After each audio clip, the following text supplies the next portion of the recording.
Oi, gente! Eu sou Dadinha Saturnino, apresentadora da TV Abrale, e hoje eu estou aqui com o Dr. Guilherme Perini, ele que é médico hematologista do Hospital Israelita Albert Einstein, para falarmos sobre o tratamento de linfomas de Hodgkin refratário ou recidivado.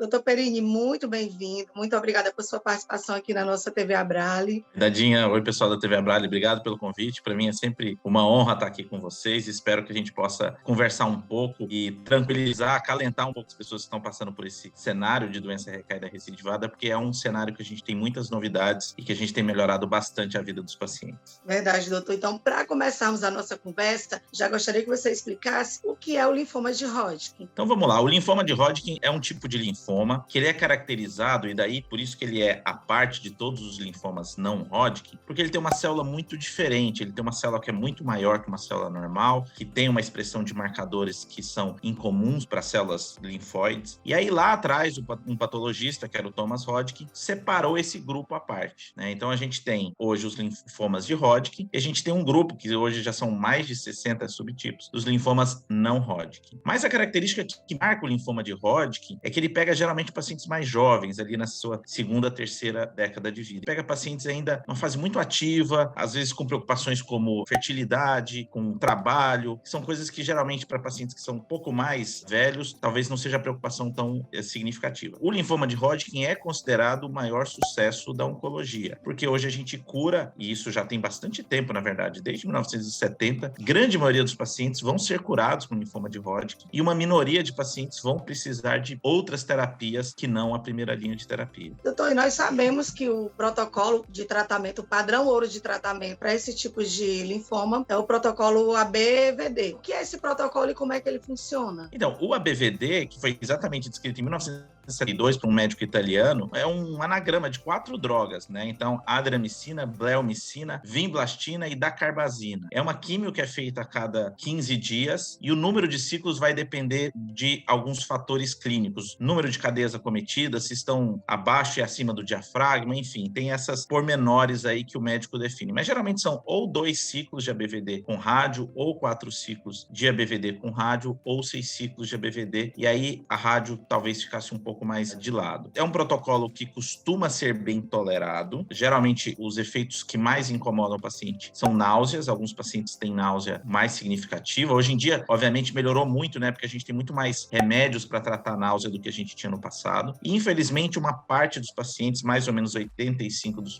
pacientes, vão ter queda de cabelo. Então, ainda tem 15% que não tem, mas a grande maioria vai ter. É um protocolo que os pacientes, muitas das vezes, conseguem até levar uma vida mais próxima do normal, porque não tem tanta queda nas defesas, não tem tanto risco de infecção quanto outros protocolos que a gente faz. Mas, obviamente, não deixa de ser uma quimioterapia e, obviamente, o paciente tem que se cuidar durante esse processo. Doutor, e falando na bleomicina, né, que é uma dessas medicações aí do protocolo ABVD, no Brasil, né, nos últimos anos tem enfrentado aí uma crise de desabastecimento. Como é que isso pode afetar os pacientes que fazem uso desse protocolo? Isso é uma excelente pergunta, né? Então, vez ou outra, essas drogas mais antigas acabam sofrendo processos de desabastecimento. A bleomicina foi uma novela um pouco mais prolongada do que a gente queria. Ela veio, aí depois parou, aí depois voltou, aí depois parou de novo, e agora praticamente normalizou o fornecimento da bleomicina. O que a gente está passando agora, por incrível que pareça, é um desabastecimento da vinblastina. Obviamente, isso pode ter algum impacto, mas o que eu acho que é importante é tranquilizar que, se um impacto ocorrer, esse impacto é muito pequeno. Há muito tempo atrás, ali por volta dos anos 90, 2000, o grupo alemão, que é o grupo que mais publica em linfoma de Hodgkin, ele fez um estudo comparando o ABVD com tirando drogas. Então era o ABVD versus o AVD, tirando a bleomicina, versus o AD, tirando a bleomicina e a vinblastina, e o ABV, tirando a dacarbazina. O que esse estudo mostrou é que a retirada de mais drogas, ficando com 2 drogas, ele tem um impacto um pouco maior. Mas só a retirada da bleomicina nesse estudo deu uma diferença de 4%.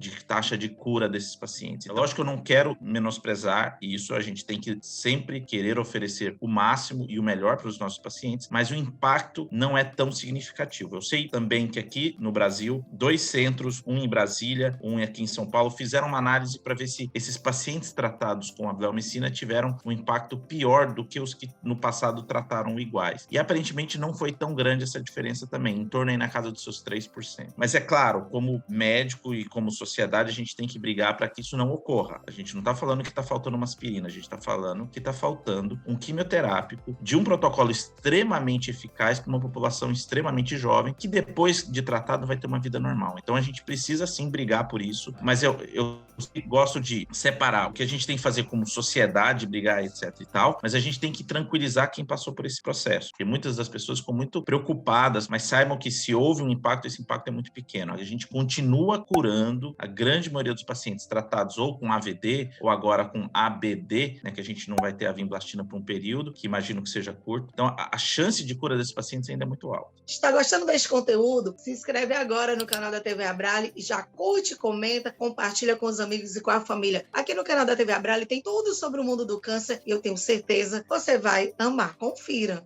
E no caso de recidiva, né, ou de doença refratária para esse tipo de paciente de linfoma de Hodgkin, doutor, quais são as opções, então, de tratamento? Então, Nadinha, a recaída ela vai ocorrer mais ou menos em 25% ou 30% dos casos, e aqui eu estou falando, obviamente, dos pacientes com doenças mais avançadas. Isso é menos nos pacientes com doença localizada, em torno aí de 15%. Então, de 15% a 25%, 30% dos pacientes, a doença pode retornar. Qual que é o tratamento padrão que a gente tem para esses pacientes? Se é um paciente jovem que tem condição, a ideia é fazer uma quimio de resgate, e aí tem vários protocolos, ICE, DAP, GDP, GEMOX, e aí é mais do que o médico tem experiência, nenhum deles é melhor que o outro. E depois, esse paciente respondendo, a gente leva para o transplante autólogo, que é aquele autotransplante. A gente coleta as células do paciente, faz uma quimioterapia que a gente chama de condicionamento e depois reinfunde essas células no paciente. Com isso, a gente já cura mais ou menos 65% dos pacientes com linfoma de Hodgkin. Então, daquele inicial que a gente saiu, né, de 70% a gente já curou com o tratamento de primeira linha, sobraram 30%, a gente cura aí mais 15, 20% dos pacientes. No passado, o paciente que recaía pós-transplante autólogo era um paciente que preocupava mais a gente. Isso mudou muito a partir dos anos 2010, mais ou menos, com a chegada de 2 drogas. Então, a gente tem hoje o brentuximab vedotina, que é um anticorpo ligado a uma quimioterapia, que é bastante eficaz nesses pacientes. A gente tem chegado também com a imunoterapia, são os inibidores checkpoint, que são principalmente o nivolumab e o pembrolizumab. Essas 2 drogas, elas completamente mudaram esse cenário. Só para você ter uma ideia, antes deste cenário, a expectativa de vida de um paciente com linfoma de Hodgkin que recaía após transplante autólogo era em torno de 2, 3 anos. Hoje, a gente chega em 5 anos com praticamente 90, 95% dos pacientes vivos e muitos deles bem e com doença completamente controlada. Então, é um impacto muito significativo na vida do paciente. Então, essas drogas, elas já estão disponíveis no Brasil. O brentuximab, ela já está, inclusive, se tornando disponível no SUS, mas imagino que a gente também vai ter a chegada da imunoterapia no SUS, porque são drogas que são eficazes não só para o linfoma de Hodgkin, mas para muitos outros tipos de câncer, câncer de pulmão, bexiga, enfim. Realmente são drogas transformadoras. Então, o que eu posso dizer para o paciente com linfoma de Hodgkin é: a sua doença, ela vai ser tratada e ela vai ser controlada ou curada em primeira, segunda, terceira, quarta, quinta linha de terapia. Óbvio que a gente não quer chegar na quinta linha, a gente quer resolver tudo na primeira. Mas, caso você seja essa minoria de pacientes que, infelizmente, a doença é um pouco mais insistente, saiba que a gente vem melhorando o nosso arsenal para tratar essa situação. Doutor Perini, além dessas drogas que você acabou de citar, há novas formas de tratamento chegando? Por exemplo, o Carticel seria uma delas? Não provavelmente o Carticel, porque o Carticel é feito com um linfócito T, mas a gente tem estudos com células NK, inclusive uma das pesquisadoras é uma brasileira, trabalha comigo, que é a Lucila Kerbauer, que desenvolveu essas células NK contra o linfoma de Hodgkin. No estudo dela, tinham pacientes que tinham recebido até 12 linhas de terapia e ainda assim entraram em remissão e tiveram controle da sua doença. Além disso, tem muitas outras coisas chegando. Então, por exemplo, para pacientes que falham a imunoterapia, tem um outro anticorpo chegando, que é o anti-LAG3. A gente já tem hoje o brentuximab em primeira linha, mas a gente também vai ter a chegada do pembrolizumab em primeira linha, do nivolumab em primeira linha, com quimioterapia, e aumentando aumentando muito a taxa de cura. Então, o linfoma de Hodgkin, ele é muito importante historicamente, porque ele é a primeira doença curada com radioterapia, a primeira doença curada com quimioterapia, a primeira doença em que a gente conseguiu taxas altas de cura, e agora com esses novos trabalhos vai ser muito importante ver que a gente vai melhorar ainda mais esses resultados. Ou seja, em linhas gerais, nós podemos dizer, né, falando popularmente, que o linfoma de Hodgkin ele tem boas chances de cura, sim. É verdade. O linfoma de Hodgkin é hoje o linfoma mais curável e, obviamente, dentro dos cânceres, um dos mais curáveis e com uma ampla vantagem para o segundo e terceiro colocados. A gente realmente é uma história de sucesso. Tanto é que, hoje em dia, a gente tem preocupações um